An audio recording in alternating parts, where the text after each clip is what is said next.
Imagine possessing more oil than Saudi Arabia and still being powerless. Venezuela sits on 303 billion barrels, the largest proven reserve on earth. Yet today, that oil does not buy stability, prosperity, or influence. Now comes Donald Trump, declaring that American oil companies could be up and running in just 18 months. Infrastructure rebuilt, production restored, oil prices pushed down. It sounds decisive, almost cinematic, but I've learned something watching global power up close. Oil is not speed. Oil is systems. You cannot command pipelines into existence. You cannot order trust, capital, and governance to arrive on schedule. Oil flows only when institutions work. This promise isn't really about Venezuela. It's about how modern leaders misunderstand power itself. If you want to see past the confidence and into the machinery underneath, stay with me. And if this kind of clarity matters, share it. Because before we discuss oil production, we need to understand the problem being framed. And that takes us to what Trump is actually proposing. Let's slow this down and define the claim precisely. Donald Trump is not simply suggesting investment. He is proposing a sequence. Remove Nicolás Maduro, restore order, invite American oil companies in, rebuild infrastructure, and rapidly revive production. In his telling, this is almost linear. Power changes hands. Capital arrives, oil flows, but global economics does not work like a military operation. It works like an ecosystem. Venezuela's oil industry is not idle because it lacks drills. It is broken because governance collapsed, contracts became meaningless, and trust evaporated. Oil companies do not move on optimism. They move on legal certainty, political stability, and long time horizons. Even Trump acknowledges the cost. Tremendous amounts of money, he says. Money that companies spend first and hope to recover later. That is not a detail. It is the heart of the problem. What's being offered here is not just access to oil. It is a bet on an entire state rebuilding itself fast enough to justify that risk. To understand why this is so hard, we need to look backward, not forward. Because Venezuela has tried this before. To understand why Venezuela's oil story keeps repeating, we have to go back. For decades, Venezuela was a functioning oil state. American companies extracted oil under licenses. The revenue flowed. The system, while imperfect, worked. Then came nationalization. In 1976, the state took control of oil. In 2007, under Hugo Chavez, it tightened that grip, forcing foreign firms to cede control or leave. This was not theft in the simple sense. The oil itself always belonged to Venezuela, but contracts were rewritten, assets were seized, confidence collapsed. From that moment on, oil stopped being an industry. It became a political instrument. Investment slowed, maintenance was deferred, talent left. By the early 2000s, production was already declining long before sanctions, long before Maduro. Oil fields age, pipelines corrode, refineries decay quietly, then suddenly fail. This is the cycle Trump is walking into, because oil output does not collapse overnight, and it does not recover on a presidential timeline. What looks like a technical problem is actually historical. And history, unlike markets, does not respond well to urgency. Which brings us to the first real breaking point. The first crisis did not arrive with an explosion. It arrived with neglect. Years of underinvestment turned Venezuela's oil infrastructure into a fragile shell. Refineries that once anchored the economy began to fail. Pipelines leaked. Output fell steadily, predictably. Then the political shock hit. As Maduro consolidated power, sanctions tightened, and uncertainty hardened, oil production did not just slow, it collapsed. This was the moment when rhetoric replaced repair. Trump now claims American companies can fix Venezuela's oil industry. But fixing implies something broken recently. This system has been deteriorating for decades. Analysts estimate tens of billions of dollars would be required just to restore basic capacity. And even then, results would take years. Oil companies know this, which is why most of them are cautious or absent entirely. Today, only Chevron still operates in Venezuela. Others are watching, waiting, because the first crisis is not about oil at all. It is about trust. Once trust breaks, capital freezes. And without capital, oil stays underground no matter how large the reserve. This is the wall every ambitious timeline eventually hits. And beyond it lies a deeper mechanism most headlines ignore. Behind the headlines sits a quieter truth. Oil production is not a switch you flip. It is a system of incentives, risks, and guarantees. For American oil companies, Venezuela is not just rich in oil. It is rich in uncertainty. The crude itself is heavy, difficult to refine, and expensive to process. That means higher costs, specialized infrastructure, and longer timelines before profit. Then there is the legal layer. Contracts once rewritten can be rewritten again. Assets seized once can be seized twice. One company knows this better than most. In 2019, a World Bank tribunal ordered Venezuela to pay $8.7 billion to ConocoPhillips for the 2007 nationalization. That money has not been paid. This is the mechanism investors see. Trump talks about reimbursement through the US government or future revenue, but reimbursement is a promise layered on top of another promise. And oil markets price risk, not confidence. Chevron's response says everything without saying much. Safety, compliance, caution. This is not hesitation.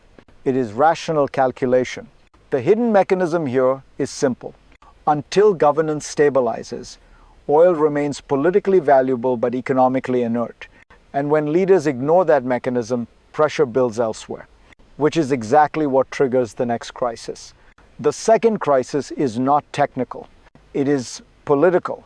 Trump argues that bringing Venezuelan oil back online would keep global prices down. In theory, more supply means cheaper energy. In reality, oil markets move on expectations, not declarations. Analysts are skeptical that Venezuelan production, even if investment begins, would materially affect global supply in the near term. Projects take years to deliver. Infrastructure rebuilds slowly. Heavy crude narrows the number of refineries that can use it. Meanwhile, political uncertainty remains the constant variable. Trump has claimed Venezuela stole American oil. His vice president echoed that language, but the reality is more complicated. Venezuela nationalized its industry. It rewrote contracts. It owed compensation, some of which remains unpaid. That nuance matters because global energy stability depends on rules being seen as legitimate, not just enforceable. When language simplifies history, it accelerates tension. And tension shapes investment decisions as much as price. The second crisis is about credibility. If the story told is too simple, the risks grow more complex. And those risks do not land first on oil companies. They land on people. If you are Venezuelan, this debate is not abstract. While leaders talk about barrels and timelines, you live inside the gap between promise and delivery. When oil production collapsed, it wasn't just revenue that disappeared.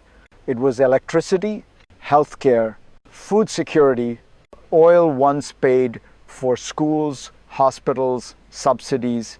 When it failed, daily life became fragile. Now imagine hearing that salvation could arrive in 18 months, that foreign companies will rebuild what decades destroyed. Hope rises quickly in broken systems, and hope, when disappointed, cuts deep. You don't control sanctions. You don't control contracts or geopolitics. Yet you absorb the consequences.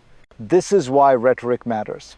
Because every accelerated promise creates emotional debt.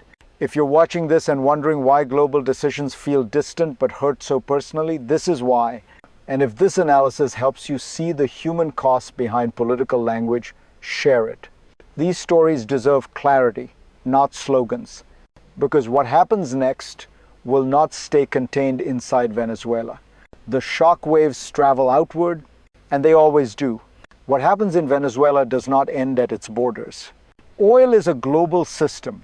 A disruption in one place sends signals everywhere else. Trump frames Venezuelan oil as a lever, a way to lower prices, strengthen US energy security, and reshape influence in the Western Hemisphere. But analysts doubt the near-term impact.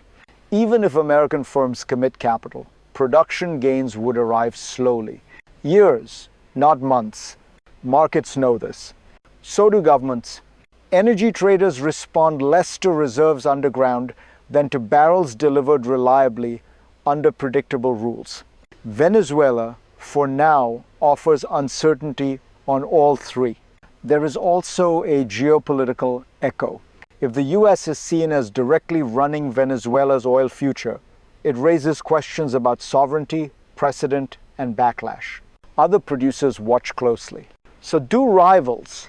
When energy becomes explicitly political, it stops being neutral supply. It becomes a bargaining chip. And bargaining chips are volatile. This is why global energy stability depends not just on access, but restraint, on institutions that outlast administrations. The world does not lack oil. It lacks confidence, and confidence, once lost, is slow to rebuild. Which brings us to the hardest question of all. What happens next?